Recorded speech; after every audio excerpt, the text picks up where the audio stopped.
안녕하세요. 오늘도 하나님의 귀한 말씀을 함께 나누게 하신 우리 하나님께 영광과 찬송과 존귀를 돌립니다.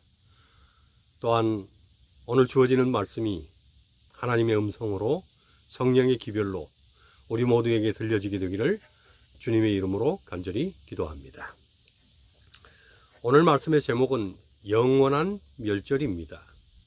그리고 오늘 나눌 이 말씀의 책은 오바댜서입니다. 오바댜 1장 10절의 말씀을 오늘 본문의 말씀으로 선택했습니다. 네가 너의 형제 야곱에게 행한 포악을 인하여 수욕을 입고 영원히 멸절되리라. 오바댜서는 단 한 장으로 된 짧은 성경입니다.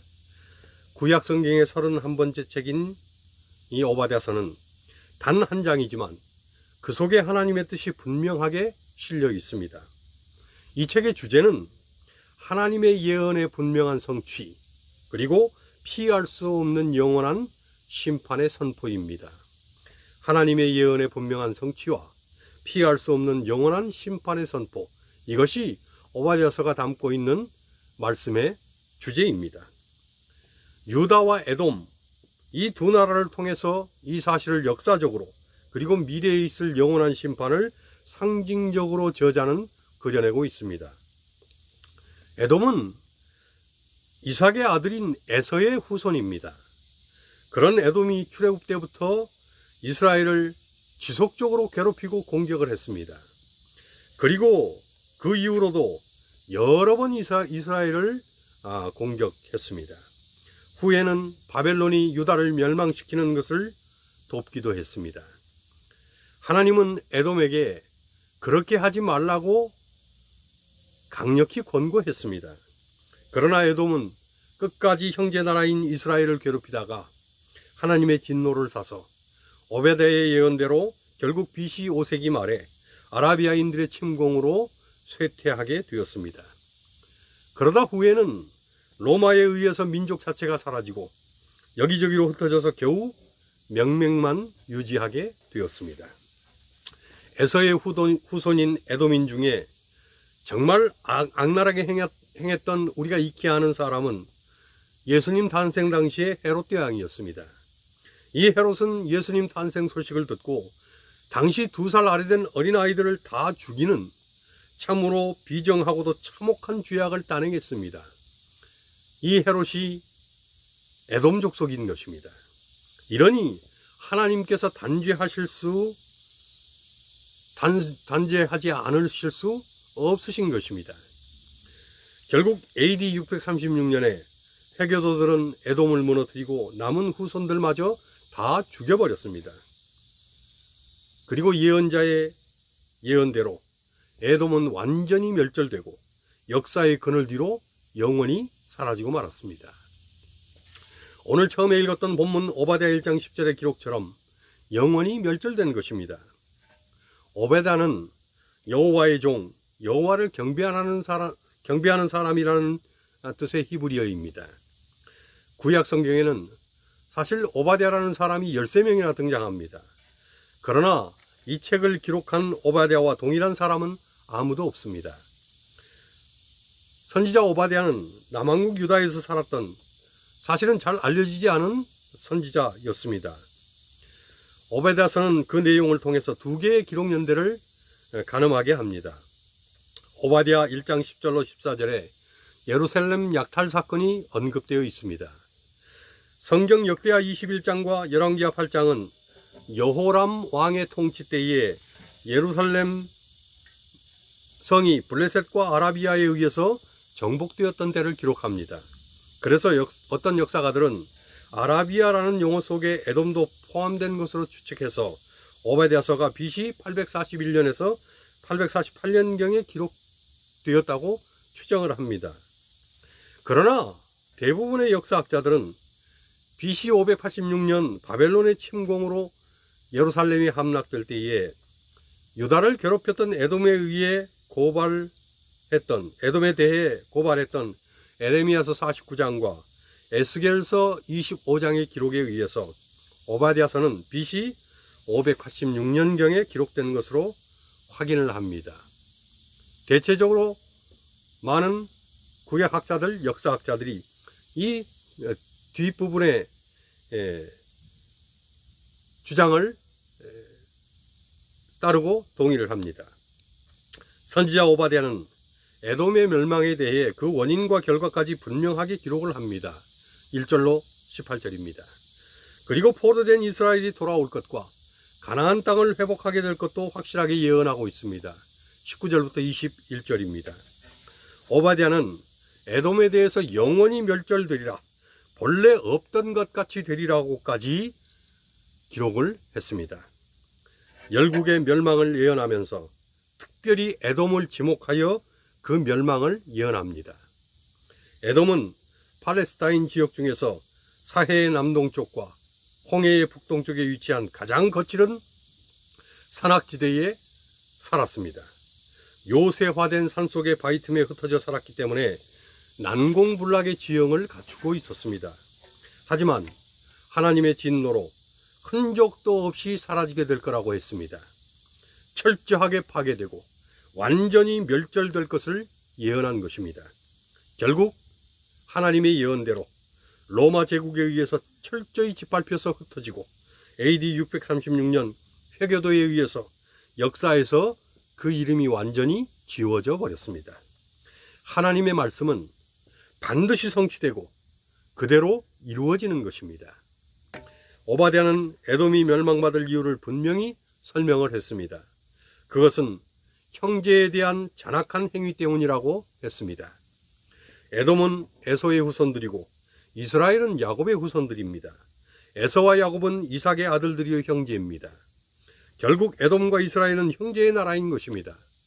에돔의 형제국인 남방 유다가 BC 586년에 바벨론의 침공으로 멸망을 당했습니다. 하나님의 말씀에 대한 불순종과 선지자들의 권고를 거절한 것 때문이었습니다. 하지만 바벨론의 느부갓네살이 예루살렘에 침공할 때에 에돔은 유다를 도와야 했습니다. 그러나 에돔은 유다를 돕지 않았습니다. 도리어 예루살렘의 멸망을 기뻐했습니다. 이스라엘 군대를 사로잡고 재산을 약탈하는 데 동참을 했습니다. 11절로 14절에 그와 같은 사실을 선지자는 기록합니다. 하나님은 에돔에게 그렇게 하지 말라고 권고하셨습니다. 그러나 에돔은 하나님께 정면 도전을 했습니다. 죄 위에 죄를 쌓은 것입니다. 에돔이 형제국에 대해 함께 고통을 나누고 도움을 주기는 고사하고 그 본분을 망각했을 때에 하나님의 심판은 면할 수 없게 되었습니다. 선지자 오바댜는 이런 에돔의 죄악을 고발하는 것입니다. 형제 야곱에게 행한 포악 때문에 수욕을 당하고 영원히 멸절된다는 것입니다. 오늘 우리도 눈앞에 보이는 자신의 현실적 이익 때문에 이웃을 사랑하고 이웃을 도우라고 하는 주님의 명령을 외면해서는 안 됩니다. 만일 우리가 그렇게 산다면 에돔과 같은 불의로 취급되어 하나님의 심판을 자처하게 되는 것입니다. 우리는 형제와 이웃들의 구원과 회복을 위해서 애를 써야 합니다. 이웃의 고통과 아픔에 대해서 관심을 기울일 뿐만 아니라 도울 수 있는 실제적인 방법과 방안을 모색하고 실행하여 고통을 덜어줘야 합니다. 또한 구원도 받지 못한 채 멸망해 가는 사람들, 진리를 모른 채 심판을 향해 달려가는 영혼들을 불쌍히 여기고 그들을 주님께로 인도하는 적극적인 사명을 우리는 담당해야 합니다. 이것이 그리스도인들이 해야 될 이웃에 대한 의무이고 이것이 재림교인들이 해야 할 이웃에 대한 책무요 책임입니다. 한국 역사 가운데에 태조 이성계가 이시조선을 건국하던 당시에 해동갑족이라고 하는 신라계통의 귀족들이 나옵니다. 그들은 사실 이시조선이 개국하기 전 고려시대 때부터 귀족의 권세를 누렸습니다. 고려는 고구려와 신라 백제를 통합하여 고려 왕건이 개경인 지금의 개성을 도읍지로 건국한 나라였습니다.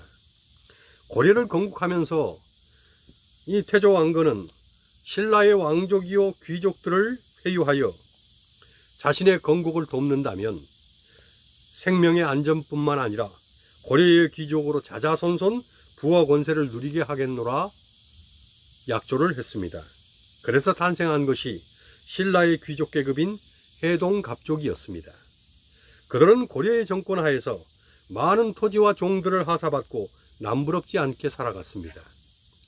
그러면서 고려의 정치가 부패하고 권문세가들이 백성들로부터 심지어는 구할의 세금까지 착취하면서 나라 전체가 도탄에 빠졌지만 해동갑족들은 백성들의 고통을 외면하고 자신들의 부와 안전만을 생각하면서 정권의 눈치만을 보고 그리고는 악한 정치에 동조만 했습니다. 그러다가 고려가 망하고 조선이 건국될 때에 해동갑족들은 눈치를 보면서 저들의 안위만을 도모했습니다. 고려가 흥할 것 같으면 고려에 붙으려고 하고 조선이 건국되는 그 힘이 클 것 같으면 그쪽에 눈치를 보고 그러자 이시조선의 건국자 태조 이성계의 다섯째 아들인 태종 이방원이 해동갑족을 꾸짖으면서 백성과 이웃들의 고통을 외면하고 무관심한 죄를 물어서 반드시 심판을 하겠다고 선언을 했습니다. 그러면서 이웃과 형제들의 고통을 외면하고 무관심한 것이 그들의 죄였다고 했습니다. 저는 이 역사 가운데 나온 이 말을 오늘 우리의 삶과 신앙에 적용할 생각이 있습니다.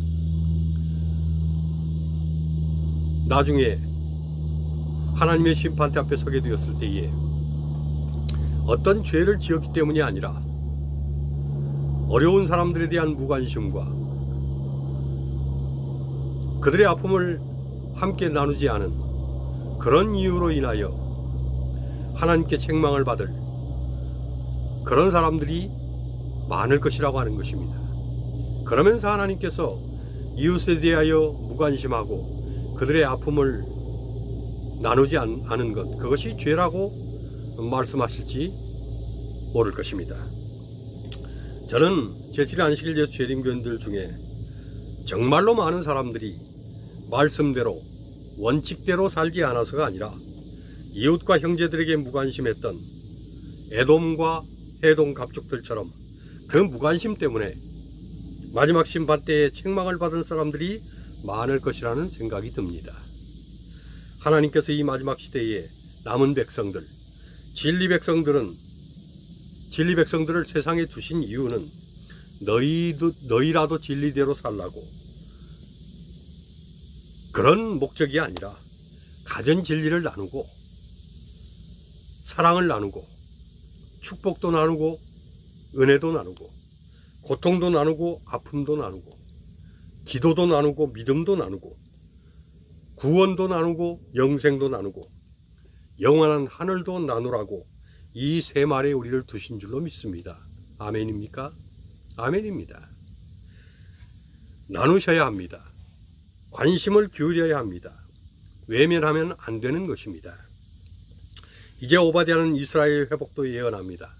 1장 17절에 오직 시온산에서 피할 자가 있으며 그 산이 거룩할 것이요 야곱 족속은 자기 기업을 누리리라고 했습니다. 21절에는 구원자들이 시온산에 올라와서 에서의 산을 심판하리니 나라가 여호와께 속하리라고 했습니다. 오베다는 짧은 기간 동안 정말 짧은 기록만을 남겼습니다. 그 기록 속에 에돔의 멸망을 예언했지만 그것이 사실 목적은 아니었습니다. 하나님의 관심은 에돔이 아니라 이스라엘입니다. 따라서 하나님의 선지자인 오바댜도 이스라엘 백성들에게 그 시선이 가 있는 것입니다. 오바댜는 정확하고 강력하게 이스라엘 백성의 회복을 선포합니다. 하나님의 주권이 이스라엘의 회복에 놓여 있음을 강조하는 것입니다. 하나님의 궁극적인 심판이 임할 때에 이 심판에서 살아남을 자가 있다는 것입니다. 시온산으로 피하여 평안을 누릴 자들이 있다는 것입니다. 더 나아가 잃어버린 영토를 회복한다고도 했습니다. 각처에 흩어져 고난받던 자들이 예배의 기쁨을 회복하고 꿈에도 그리던 가나안으로 귀환할 것이라고 했습니다. 이 예언은 이스라엘이 메데파사의 통치하에서 귀환함으로 성취되었다가 역사적으로는 BC 2세기경 마카비의 영도 하에서 유대가 완전한 독립을 이룸으로 성취가 되었습니다.